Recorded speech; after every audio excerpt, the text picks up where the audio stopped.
اللہ کا ذکر دلوں کو سکون عطا کرتا ہے. اور ذکر کی 3 صورتیں ہیں. ہم ایک ہی صورت پر بھی الجھ گئے اور وہ بھی نہیں کر پاتے صحیح طور پہ. لیکن ذکر کی 3 قسمیں اور 3 صورتیں ہیں. ذکر باللسان، زبان سے کہنا سبحان اللہ، الحمدللہ، اللہ اکبر، جیسا کہ ہم کہتے بھی ہیں اور لوگ کرتے بھی ہیں. حالانکہ صوفیہ فرماتے ہیں کہ بعض ذاکرین ایسے ہیں. یہاں میں توجہ چاہتا ہوں سب کی، تمام اہل ایمان کی، حاضرین محفل کی بھی اور جو غائب ہے ان کی بھی.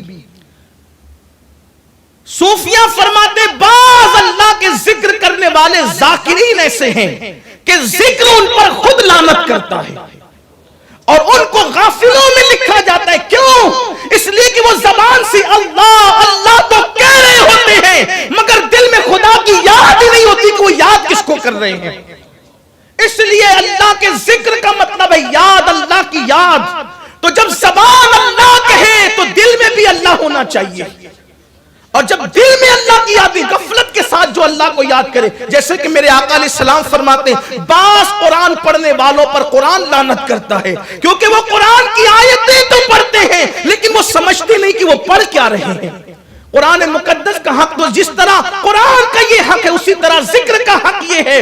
اور واللہ جو اللہ رب العزت کا نام لے اور دل میں بھی خدا کو یاد کرے پھر اس کی آنکھیں آنسوؤں سے تر ہو جاتی ہے. اور میرے آقا فرماتے ہیں جو تنہائی میں خدا کو یاد کر کے روتا ہے اللہ قیامت کے دن اس کو عرش کا سایہ عطا فرمائے گا.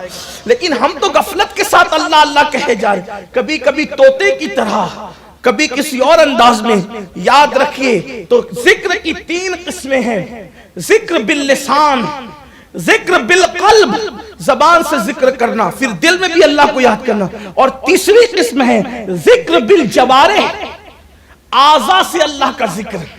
یہاں ہم ناکام ہو گئے، یہاں ہم ناکام ہو گئے.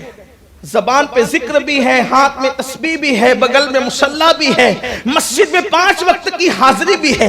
لیکن جب یہ 3 چیزیں ہوتی ہیں جب بندہ ذاکر ہوتا ہے، زبان سے ذکر آپ نے سنا جو بھی آپ ذکر کریں، قلب سے ذکر اللہ کی یاد دل میں ہونی چاہیے، اور ذکر بالجوارح یعنی کہ ذکر کرنے والا اپنی اعضاء سے، ہاتھ سے، پیر سے، آنکھ سے اللہ کی نافرمانی نہ کرے یہ سوچ کر کہ اللہ نے یہ اعضاء مجھے اس کی فرما برداری کے لیے دیا ہے، نافرمانی کے لیے نہیں دیا. وہ اعضاء کو بھی گناہوں سے روک لے تو گویا کہ اس کے اعضاء بھی اللہ کا ذکر کرتے ہیں. اور جب بندہ ایسے ذکر کرتا ہے تو زمین پہ وہ خدا کا ذکر کرتا ہے، عرش کی بلندیوں پر اپنی شان کے مطابق اللہ اس کا ذکر کرتا ہے.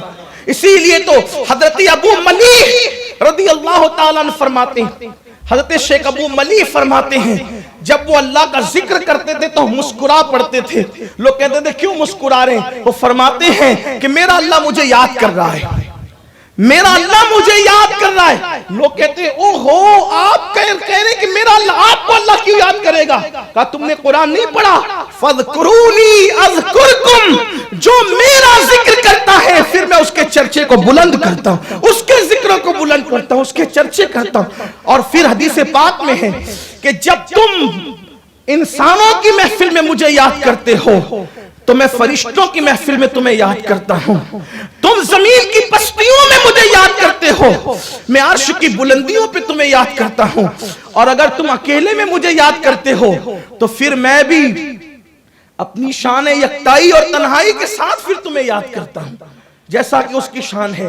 تو بندہ کتنا عظیم ہو جاتا ہے جب وہ اللہ کا ذکر کرتا ہے. لیکن قرآن کی آیت کہہ رہی ہے اللہ بذکر اللہ تطمئن القلوب، آگاہ ہو جاؤ اللہ کے ذکر سے دلوں کو سکون ملتا ہے. تو ذکر کی ایک تفسیر تو یہ ہو گئی اللہ کا نام لینا، سبحان اللہ کہنا، الحمدللہ کہنا، اللہ اکبر کہنا، اور بھی جو عبادتیں ہیں ریاضتیں سب اللہ کا ذکر ہے.